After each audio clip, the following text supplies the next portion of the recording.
And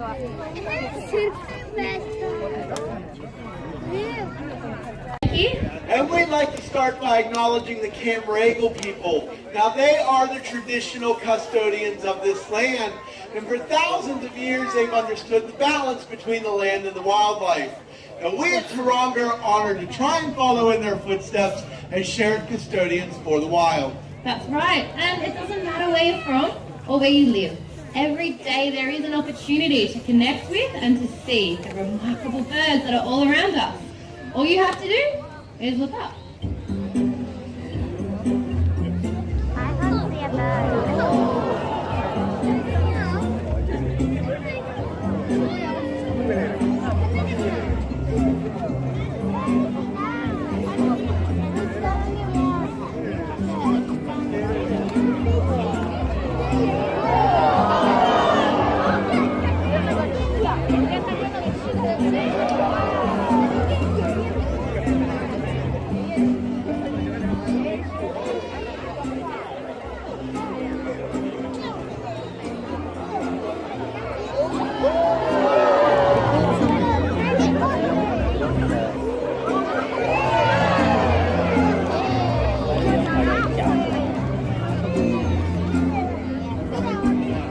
And while, oh, thank you.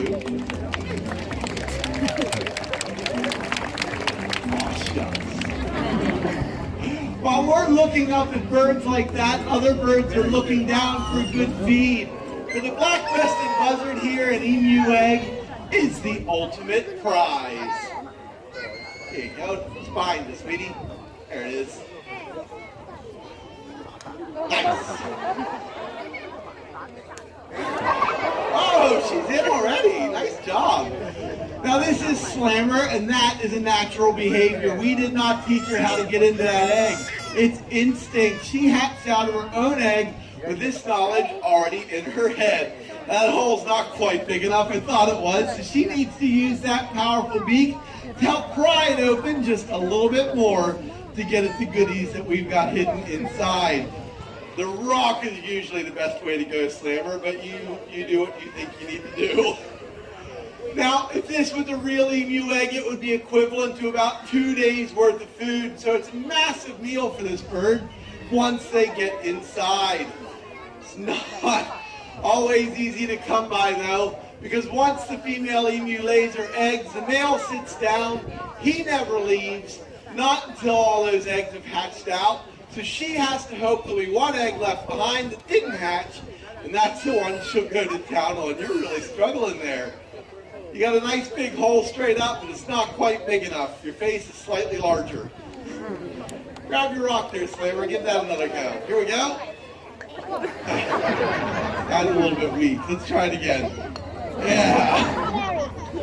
This is a nice thick egg. Now this is the only bird in Australia that does this. Oh yeah, that rock's always the best bet. Oh, you got your treat anyway. Well done. Had to work hard today. Now we tend to associate tool use like that with humans and other primates. So it's very exciting to see her reach her goal. And perhaps it goes to show that we've got more in common with birds like this than what we might have previously thought.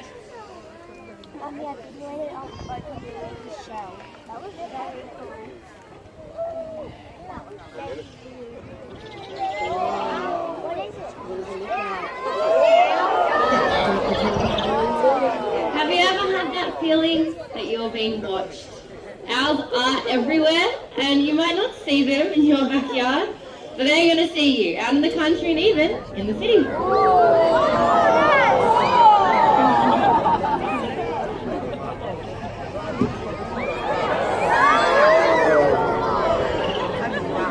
This is Ripley, a barking owl, and she hunts during the day. In fact, about half of the world's owls regularly hunt during daylight.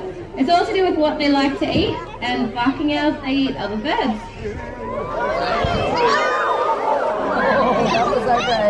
And with those powerful feet, she can catch and eat birds as large or even larger than herself.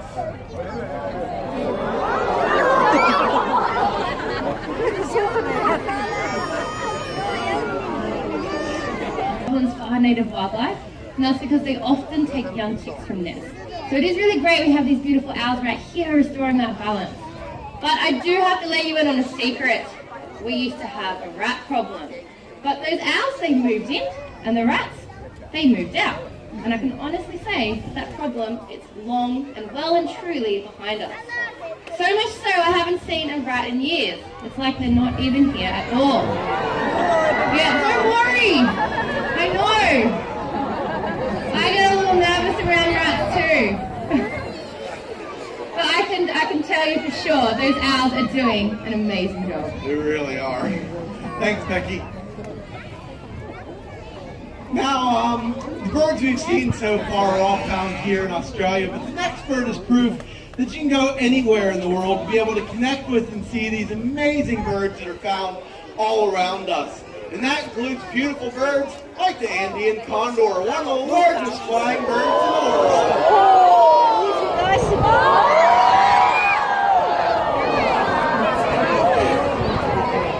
Now this is Leslie, and as a vulture, this is exactly how she would feed out in the wild, sticking her head deep into a carcass to get to all the good stuff that's hidden inside. Now her head is covered in tiny hair-like feathers.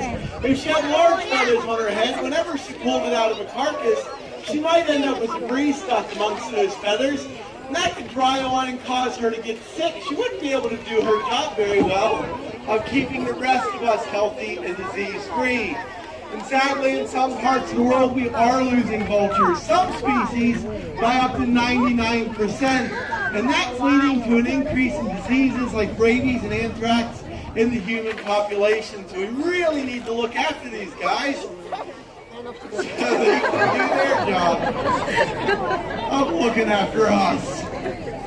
Now, we don't have vultures here in Australia, but we do have plenty of other scavengers, including things like crows, ravens, and even our birds of prey. And while you wander around Taronga Zoo today, you very well may see the phrase "for the wild." For me, that's all about looking after wildlife, not only in the wild, but also in our care. And that includes amazing birds like the white-tailed eagle.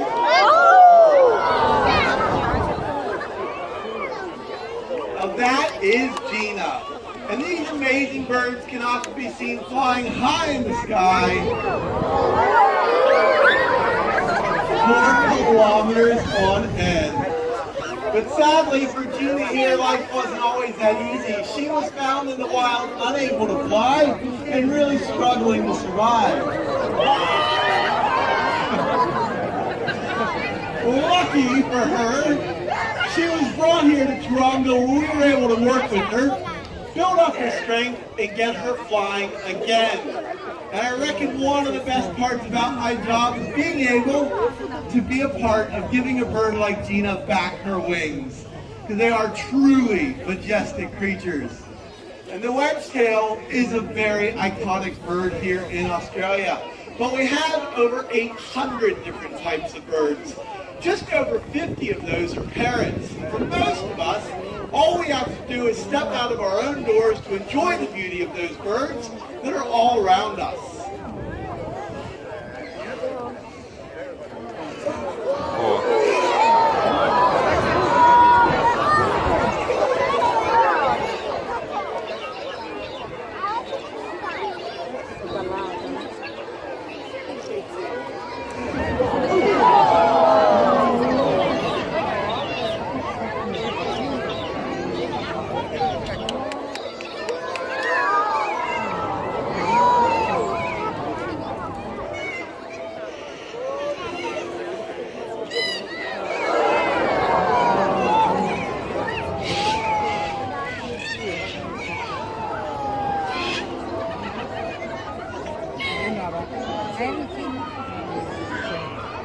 As we expand our towns and our cities, we're making many changes to this landscape, and unfortunately, not all birds are able to adapt to this impact.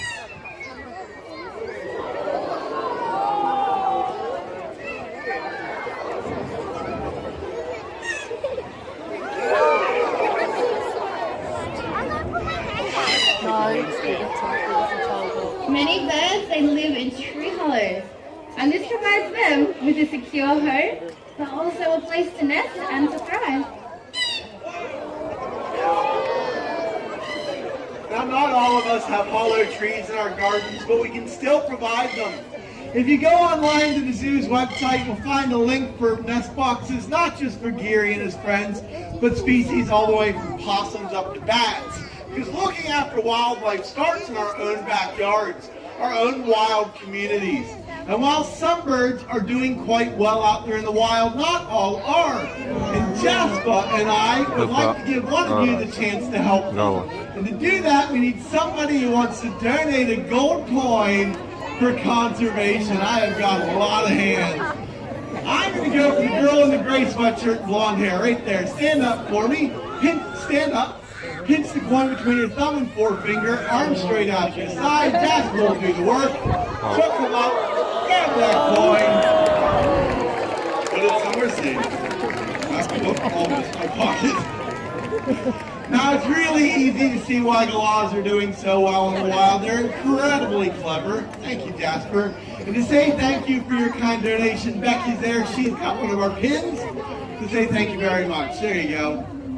Now, this dollar does not mean much to a bird like Jasper by itself until we come over here and drop it in this donation box. By doing that, we're pledging to support many species around the world. Now, we introduced the donation box to our show 11 years ago. And